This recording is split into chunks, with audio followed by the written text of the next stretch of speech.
जो आज मैं आपको दिखा रही हूँ पावस प्रदेश में वर्षा ऋतु की रूपरेखा। रूपरेखा दिखाने का मेरा एक ही मकसद है, इससे आपको इन बिटवीन जो क्वेश्चन बनते हैं ना, उसका अर्थ निकालने में बड़ी सहायता मिलेगी।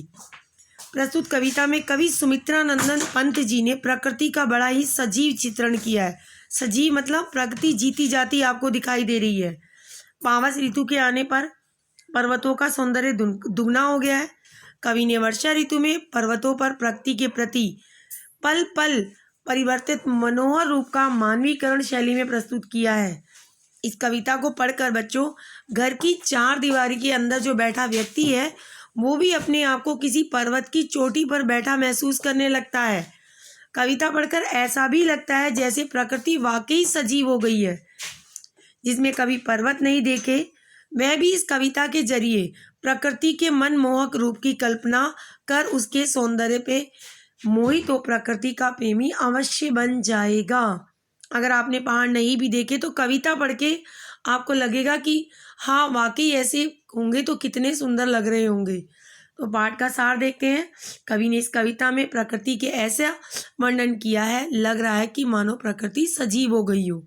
वर्षा ऋतु में प्रकृति का हर पल रूप बदल रहा है। कभी वर्षा होती है तो कभी धूप निकल आती है। पर्वतों पर उगे हजारों फूल ऐसे लग रहे हैं जैसे पर्वतों की आंखें हों और इन आंखों के सहारे वे अपने चरणों में स्थित तालाब रूपी दर्पण में अपना प्रतिबिंब देख रहा हो। पर्वतों से गिरते हुए झरने कल कल की मधुर आवाज कर रहे हैं जो हमारी रोम रोम को प्रसन्नता से भर रहे हैं। ऐसा लग रहा है जैसे वो पर्वतों के गौरव का गुणगान कर रहे हों। पर्वत पर उगे हुए पेड़ आकाश को ऐसे देख रहे हैं जैसे उसे छूना चाहते हों। बारिश के बाद मौसम पूरी तरह फिर बदल गया। घनी धुंध यानी कोहरा के कारण ऐसा लग रहा था जैसे पेड़ गायब हो गए।